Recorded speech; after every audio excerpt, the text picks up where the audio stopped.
Hi అండి అందరికీ. ఈరోజు మనం ఎంతో టేస్టీ అయిన చక్కెర పార చేసుకోబోతున్నాము.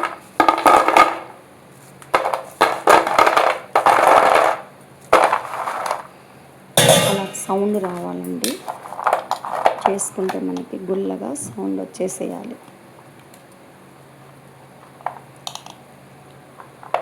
లోపల పైన క్రిస్పీగా లోపల సాఫ్ట్గా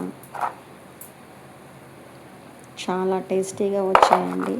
నేను ఫస్ట్ టైం ట్రై చేశాను. టేస్ట్ కూడా చాలా బాగున్నాయండి. వీడియోలోకి వెళ్ళి చూద్దామా ఎలా తయారు చేసుకోవాలో. ఫస్ట్గా 1 కప్పు మైదా తీసుకున్నాను, ఇంకొక కప్పు గోధుమ పిండి తీసుకున్నాను. మీకు కావాలంటే అచ్చం గోధుమ పిండితో చేసుకోవచ్చు, అచ్చం మైదా పిండితో కూడా చేసుకోవచ్చు అండి. నేనైతే అదొక కప్పు ఇదొక కప్పు తీసుకొని మిక్స్ చేశాను. ఒక 1/2 కప్పు చక్కెర పౌడర్ చేసుకున్నాను. నెక్స్ట్ 1 స్పూను సాల్ట్, ఒక చిటికెడంతా సోడా ఉప్పు కూడా వేసుకున్నానండి. మొత్తం మిక్స్ చేసుకోవాలి. నెక్స్ట్ మనం పౌడర్ చేసుకున్న ఈ చక్కెర పౌడర్ని మొత్తం వేసి కలిపేసుకోవాలండి. మొత్తం నీట్గా కలిసిపోయేలాగా కలిపేసుకోవాలి మొత్తం కూడా.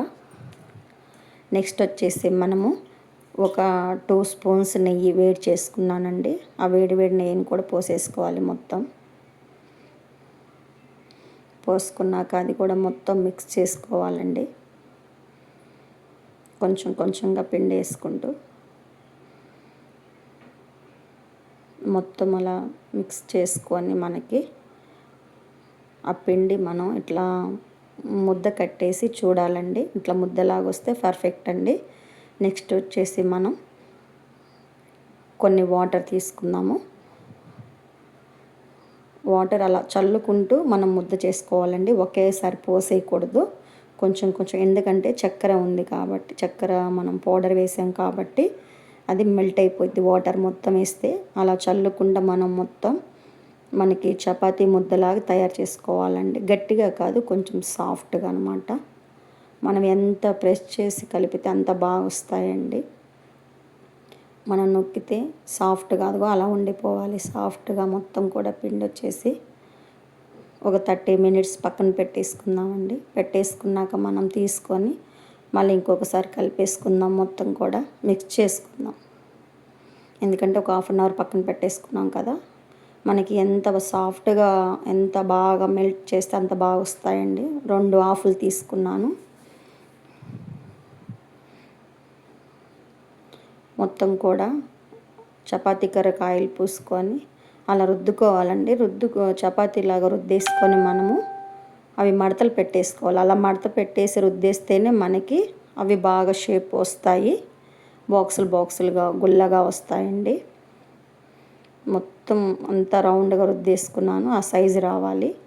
నెక్స్ట్ వచ్చేసి మనం చాక్తో మొత్తం కట్ చేసుకోవాలండి. చిన్న చిన్న పీసెస్గా కట్ చేసుకొని అలా మొత్తం ఆ సైజు ఉండాలండి. ఒక ప్లేట్లోకి మొత్తం తీసేసుకున్నాను. ఇది 2 వాయిలుగా వేపుకోవాలండి. అన్నీ ఒకేసారి వేయకూడదు. హై ఫ్లేమ్లో కాదండి, మంట సిమ్లో పెట్టేసుకొని ఆయిల్ కూడా లైట్గా వేడవ్వాలి, ఎక్కువ హీట్ అవ్వకూడదు. ఆ లైట్ ఆయిల్లోనే మనం వేసుకుంటే ఒక 5 మినిట్స్కి అది అలా పొంగి మొత్తం పైకి వస్తాయండి. మనం ఒక చిన్న స్పూన్ తోటి కదిలించుకోవాలి. మొత్తం కూడా గంట పెట్టేసి అలా ఇలా మొత్తం టర్న్ చేసుకోవాలి ముందుకి వెనక్కి. నేను ఇవి మొత్తం ఫ్రై అయిపోయాయండి. మనం తీసుకునేటప్పుడు మెత్తగానే ఉంటాయి. ఒక 5 నిమిషాలు ఆరిపోయాయంటే మనకి అవి గుల్లగా కరకలాడుతూ వస్తాయండి మంచిగా. మనం తీసేటప్పుడైతే మెత్తగానే ఉంటాయి. నెక్స్ట్ ఇంకొక బ్యాచ్ చేసుకుంటున్నాను. ఒక్కొక్కటి విడిగా వేసుకోవాలండి. అన్నీ ఒకేసారి వేసేసుకోకూడదు.